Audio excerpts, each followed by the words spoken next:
অপু, আপনি জানাবেন সেখানকার পরিস্থিতি এখন কি দেখছেন?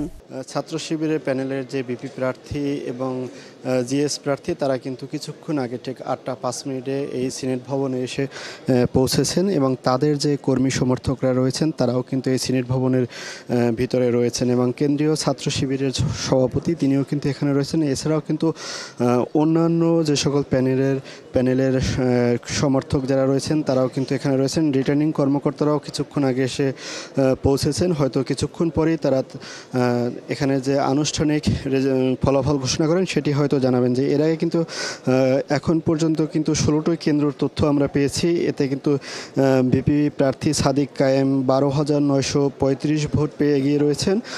আর তার নিকটতম প্রতিদ্বন্দ্বী যে রয়েছেন আবিদ হাসান, ছাত্রদল মনোনীত প্রার্থী, তিনি কিন্তু 5,221 ভোট পেয়েছেন।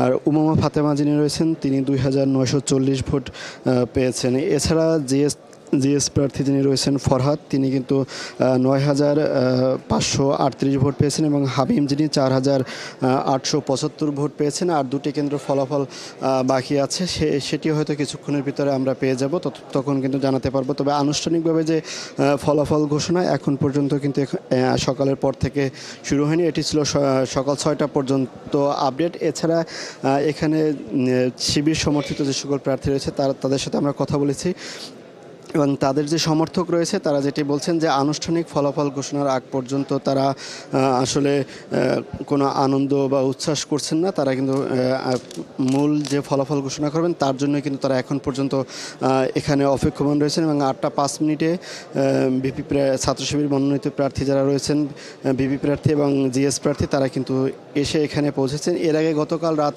1টা 50 মিনিটের দিকে কিন্তু আনুষ্ঠানিক ফলাফল ঘোষণা করা হয়। তারপর থেকে কিন্তু এই সকাল অবধি, রাত থেকে সকাল অবধি পর্যন্ত এখনও ফলাফল কিন্তু পূর্ণাঙ্গভাবে প্রকাশ করা হয়নি। স্ব কেন্দ্র থেকে আমরা যে ফলাফলগুলো পেয়েছি আমরা কিন্তু সেগুলো জানিয়েছি।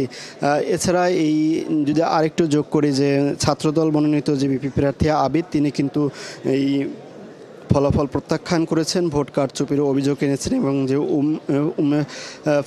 উমামা ফাতেমা তিনিও কিন্তু নির্বাচন বয়কট করেছেন, এমনটি কিন্তু আমরা গতকাল রাতে কিন্তু জানতে পেরেছি। এছাড়া এখন পর্যন্ত ছাত্র শিবির মনোনীত প্রার্থীরা রয়েছেন, তাদের সমর্থক যারা রয়েছেন তারা কিন্তু গতকাল রাত থেকে এই সকাল পর্যন্ত কিন্তু তারা অপেক্ষা করছেন চূড়ান্ত বিজয়ের ফলাফল নিয়ে তারা এখান থেকে বের হবেন, এমনটি কিন্তু তারা বলছেন। তবে তারা রাত থেকে এখন পর্যন্ত তারা যে অধীর আগ্রহে বসে রয়েছেন, তাদের ভিতরে কিন্তু যে আগ্রহ উচ্ছ্বাস সেগুলো কিন্তু রয়েছে। কিছুক্ষণ পরপরই তারা কিন্তু তাদের প্রার্থীদের করতালি দিয়ে স্বাগত জানাচ্ছেন। এছাড়াও এই ভোটের ফলাফলকে কেন্দ্র করে কিন্তু গতকাল ছাত্রদলের যে মনোনীত প্রার্থী এবং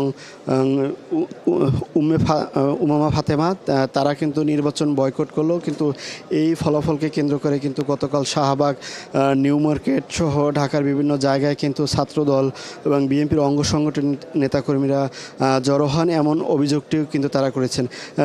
সব মিলিয়ে বলা ছিল যে কিছুক্ষণের মধ্যে হয়তো পূর্ণাঙ্গ ফলাফল ঘোষণা করা হবে, তখন কিন্তু আমরা আরও বিস্তারিতভাবে জানাতে পারবো। মামুন, আপনি থাকুন আমাদের সঙ্গে, আমরা পরবর্তীতে নিশ্চয়ই আবারও জানবো এই বিষয়ে বিস্তারিত। ধন্যবাদ আপনাকে যুক্ত হবার জন্য। দর্শক, আমাদের সাথে যুক্ত ছিলেন সহকর্মী মোহাইমিনুল অপু এবং ডাকসু নির্বাচনের ফলাফলের আরও খবরাখবর আমরা জানছিলাম তার কাছ থেকে।